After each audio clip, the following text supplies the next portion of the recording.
Welcome to the next part of my vintage bike build and restoration project, where I bought this beautiful retro Bottecchia bike as a complete bike for just £190. If you've not seen what's happened so far, here's a quick recap. This is a vintage 1986 Italian Bottecchia steel road bike, and I'm going to turn it from trash to treasure. I mean, look at this. You've got like a little sandwich tie on the bike here, holding this cable in place. It's so pants. We're now ready to get this painted.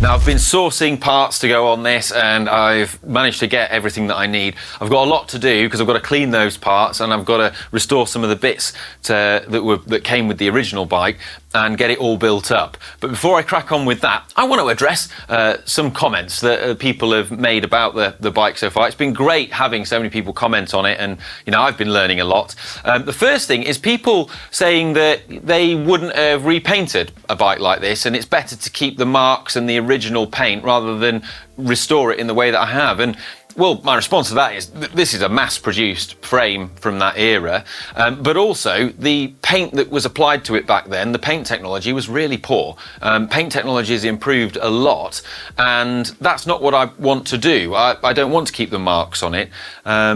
I want to do similar to what you'd see with cars now that's become incredibly popular, which is the culture of resto modding, where you take something old and then you make it better than what it was when it was new, using some modern technology, but you keep the spirit of the original. And I feel confident that that's what we've achieved here.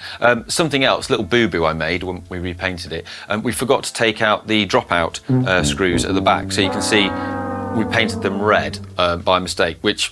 yeah, once we'd left them in, we decided to leave them in, and then I'd solve that problem later. But I have picked up some fresh, nice ones off eBay. They were just £2. So they're going to go in first, and then I'm going to crack on with the rest of the rebuild. While I screw in this dropout screw, something else that was pointed out in the comments was the age of the bike. So in the first video, I said that this was a 1986 frame, because that was what the man who sold it to us said. And there was no information that I could find online that really told me otherwise. However, people in the comments, and this is why we love our viewers, they're blooming great, they were saying, no, it can't be an 86 frame because there's certain features on it, like internal cable routing, and also that the type of Bottecchia logo that's on here was something that came in the 90s. And so the solution that I had to check the age of the frame was to look at the serial number, which people suggested in the comments. So looking for a serial number underneath the bottom bracket, there is one that has 90 written on it, which suggests that this frame is in actual fact a 1990 frame. Now, as to whether the man lied or got it wrong that sold us this frame, I don't know. We'll assume the best in people, but it's still a wicked bike, and yeah, we're gonna, with that in mind, the components that are going to be chosen to go on it are of that period, so 89, 90, that sort of time. So to shine up these old components, what I'm doing is I'm first sort of removing some of the scratches that they've got in them, because there's quite a few little sort of surface scratches and marks in a few of them now, pretty old, and also just flattening back that metal surface. And so to do that, I'm using some wet and dry paper, sort of a combination of 400 on really rough bits, but mainly 600 grain wet and dry, and then smoothing it over with 1200 wet and dry, which is finer and just gives a smoother finish, and then polishing it with the drill and a polish pad on there and some metal polish. I've done the non-drive side crank and mirror polished that up, and it looks beautiful. It's going to look so good when all these bits are shined up on the bike.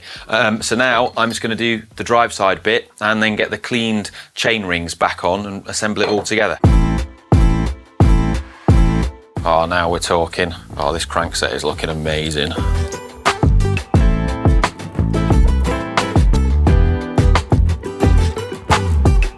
Now in this vise here, I've gently clamped the main body of the rear derailleur and I've started to polish it.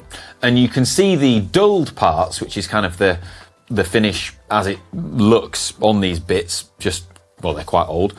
But you can also see bits where I've actually started to polish it. And the difference between the two areas is just amazing. But it gives you an idea of what the whole thing's going to look like when I've completely polished them. So better crack on with that, because it's going to take me quite a while to polish all these bits and get them looking showroom.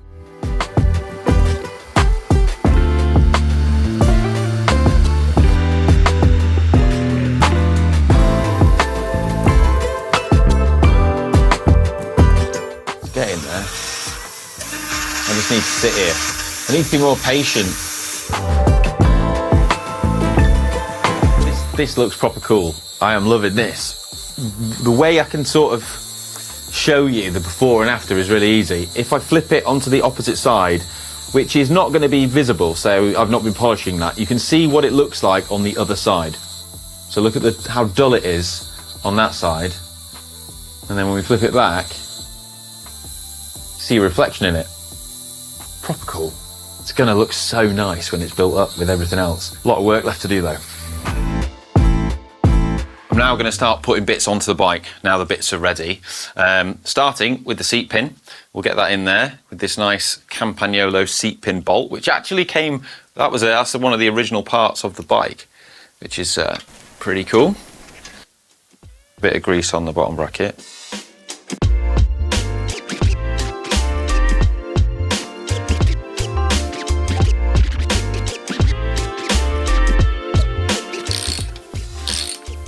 Italian thread.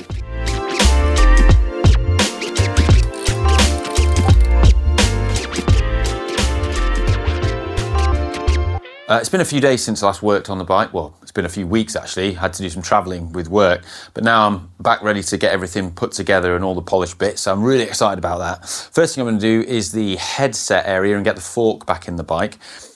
Before I do that though, there's a little bit of paint just on the lip of where the upper crown race is going to sit. So what I'm going to do is get a sharp knife and just remove that paint there, because I don't want that paint to sit there because it's going to stop the race sitting nice and flush against the metal of the frame. And also it could just like crack the paint and then cause it to tear off and damage the paint further down as it sort of delaminates off the frame. So we're going to clean that up first. Got the fork here with the lower race pressed onto it, ready to go back in. And I've got the bearings with their cups. We're going to put a load of nice grease on those, but they're all cleaned and looking good. Let's do it. So we put the fork in, and then you can see this is threaded on this steerer.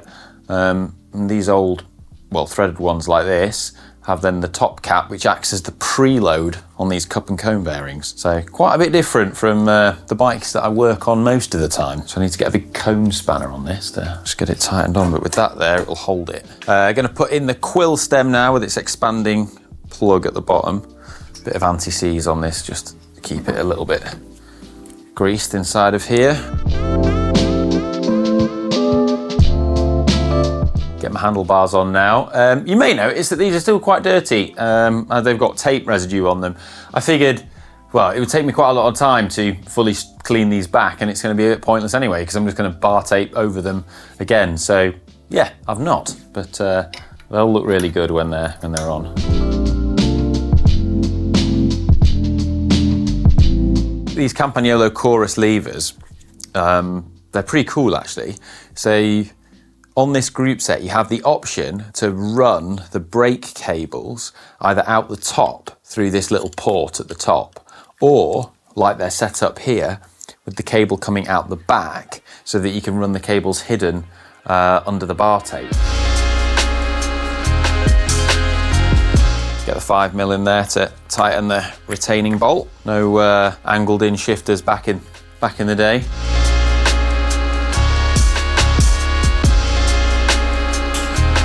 Just going to put the rear brake lever and caliper on. I'm going to give these a fresh cable and an outer. One of the nice things about this bike is it actually does have that internally routed cable on the top tube, and that is something that should have given away the age of the bike to me, actually, because that is a later feature that sort of became common on early 90s bikes.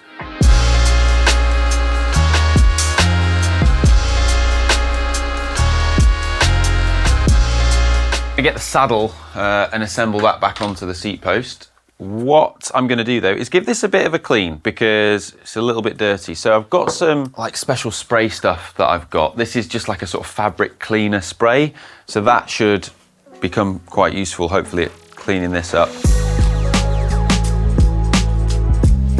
Next job, I'm going to get the wheels ready. So these are the hoops that Alex laced for me with the old retro hubs. They just look absolutely amazing. This Campagnolo free hub on the back, the way he's polished it up, oh, it looks great. Got the cassette here, which I've cleaned and greased. It's going to be a nice sounding free hub, that. Love it. So that's going to go on to here. And then I'm going to put some tyres on. For the tyres, I found something which I think is perfect and is going to look the part in keeping with the retro aesthetic. So it's these nice old tan wool tyres I've got. These are some old time trialling Veloflex tyres that I had lying around in my dad's garage. They're 23 millimeters, so yeah, I've had them quite a while. But plenty of life left in them, and yeah, they'll look really good.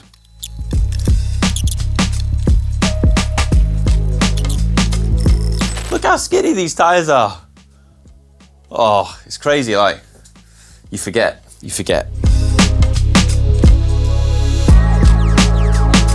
Gonna bang the chain on next. This is just a KMC brand new 7-speed chain.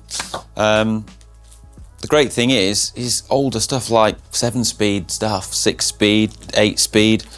These chains are not expensive compared to like a 12-speed Jura Ace one. For the pedals, pretty pleased myself about these. So these are some MKS Sylvan pedals, pair of them. One's got a strap, one doesn't have a strap. That's all right. I'll either take the strap off or I'll buy another strap to go on these ones because I got these for a bargain price of just 20 quid on eBay, and they're in amazing condition. They are used, but very lightly used. They're in really good condition. So the bearings as well don't need any work. They're just spot on, so we'll get them on. Just route in the brake cable.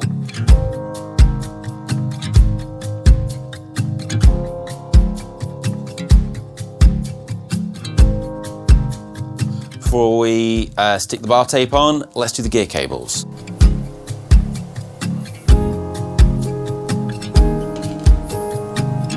Time for the bar tape.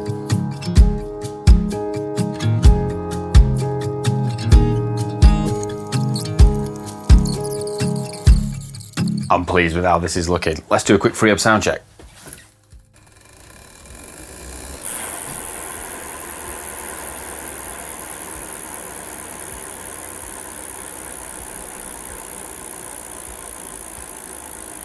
Sounds good, that, for such an old hub. Although, I am going to need to true this wheel a little bit that Alex has dished. So here it is.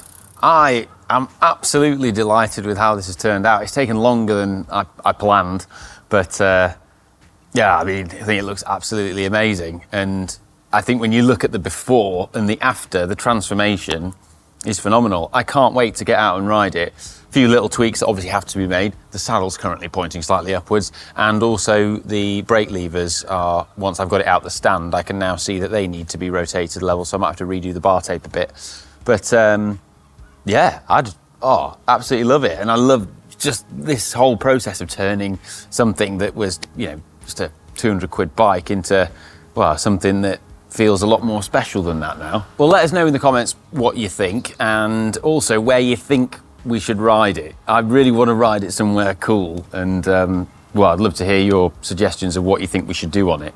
Maybe a sort of retro time trial would be pretty cool. See how quick I can go on a bike like this rather than a modern time trial bike.